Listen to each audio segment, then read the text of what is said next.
If there are a certain number of people that exist on your planet, then there is enough for all, as long as you all allow the abundance to come in the way that actually works for you. Because not everyone needs or wants the same kind of expression of abundance.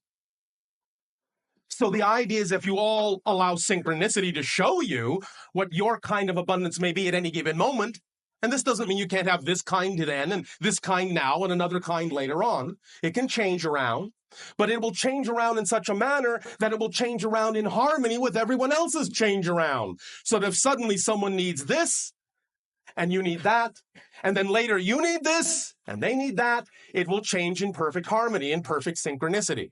And you will get it when you need it, at exactly the right place, at exactly the right time. Not a moment before, but not a moment later either. The idea is to understand that you don't have to make any of this work. All you have to do is allow it to work, because it already works. It does. It really does. Honest, it does. Again, if it didn't, you wouldn't exist. You would not be supported in your existence at all. Please remember how unconditionally supported you are. You are so unconditionally supported by creation that you are even allowed to believe you are not unconditionally supported. That's how unconditionally supported you are. So take it at face value. If you actually have been given the ability to believe that you are worthless, that you are unsupported, that you are nothing, and yet you still exist, what you are being given is a demonstration that the universe is absolutely willing to unconditionally support anything you say is true about yourself. So if it's willing to support you when you say, I'm worth nothing, I am hateful, I am a bad person, I am worthless, if it's willing to support you there, it is certainly willing to support you when you say, I am creative, I am loving, I deserve.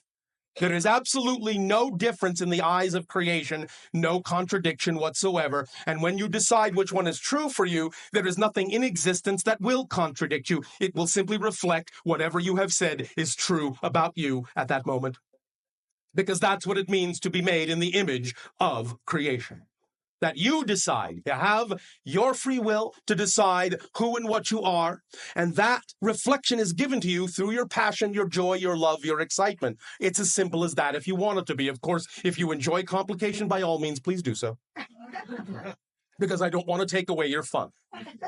And if you feel like struggling, if you feel like making an effort out of it, by all means do so, because that's valid too. That's the point. It's all valid. And when it becomes all valid, when you do not judge this as being less than that, then paradoxically, you will actually get what you prefer more often, because you are not focused on trying not to get that. The idea is that when every choice is equal, then it is easy to choose what you prefer. But if you are afraid of certain choices and devalue them, then you're actually devaluing a part of creation, and you will only get the reflection that you are devaluing a part of yourself. And therefore, you will be forced, in a sense, simply by the nature of existence, to focus on the thing you are devaluing, because that's where your focus is. You're putting undue energy on making it stand out in some way, shape, or form from the rest of the choices that you could make that are all equal. And anytime you make something stand out, you're putting energy into it and saying, this needs to be bigger and more important than anything else. And therefore, whether positive or negative, it will be. Until you can relax your insistence that it needs to be so important and allow yourself to know that it will not control you.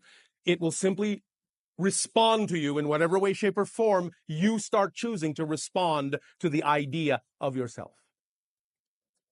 Again, we may discuss some of this at length. Now, in keeping, first of all, with the idea of the area you are in on your planet, and in keeping with the idea that many of you recognize it as a strong vortex location, we ask the question, what is a vortex actually? All right. Well, some of you have described the idea that it is energy in motion, swirling energy and spiraling motion. Yes. Some of you have said it is a gateway, it is a doorway. Yes. Some of you have said it is a reflection and an opportunity to understand more and more of who I am. Yes. But what is it actually? Well, as you understand the idea of physical reality and know that in a sense it is an illusion, nevertheless the experience is real. And the experience, being real, cloaks itself in certain symbols. One symbol being electromagnetic energy.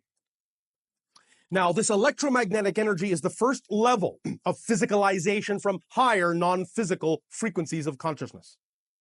This electromagnetic energy, what you may call spirit matter, if you wish, densifies and densifies and densifies and densifies, much like the idea of steam to water to ice. All made of the same stuff, you might say, but at different frequencies, different experiences, going from the less material to the denser material of the physical world experience. Again, yes, illusionary, but the experience is real as you describe it and as you have collectively agreed to participate in it to varying degrees. The vortex, therefore, is that which is representative of, shall we say, vibrational harmonic nodal points in your reality that represent all stages of frequency, from lowest to highest, in that sense, that make up the experience you are having and connect you to higher realms as well. It represents a scale, a spectrum, if you will, of those nodal point frequencies that allow for access into different domains of consciousness. It is in that sense, therefore, capable of being utilized as an unlocking mechanism in a variety of ways according to whatever your imagination is attracted most to. Because every technique and every tool and every situation is what we call a permission slip. Anything like that is actually not doing the thing itself in terms of the changes you feel, but it is reflective of and representative of the idea of your belief system as it might exist at present. And as you find yourself attracted to be in certain locations and take advantage of certain vortices and energies, the idea is that you have attracted yourself to that because that represents the arrangement at that moment of your belief system. And that in that it reflects the arrangement of your belief system, it gives you insight into yourself sufficiently to allow you to give yourself permission to be more of who you are. So it's not like the vortex is doing it for you, but the vortex is like a reflection of what you are willing within your belief system structure to allow yourself to give yourself permission to do. So all these things are permission slips to allow you to give yourself permission based on your belief system of allowing yourself to be more of who you prefer to be. In that you have gravitated to this particular one, all of you, it is clear that you all have similarity of frequency, even though it is also quite varied. But the idea is that each of you know, each of you are familiar with the idea that this is a reflection of many different levels of frequency. And each of you are able, through a variety of experiences and reasons, to use this energy in a variety of ways as befits who you are as a being. And you can come together and sometimes work at this in groups, or you can do it individually and or both. But the idea is that when you do allow yourself to form that relationship with those nodal points of multiple frequencies, up the scale, as it were, and stand in that energy, then what that does is it starts those vibrations going in you, all the way up the scale to whatever degree your belief system is willing to handle it, in whatever manner, whatever format.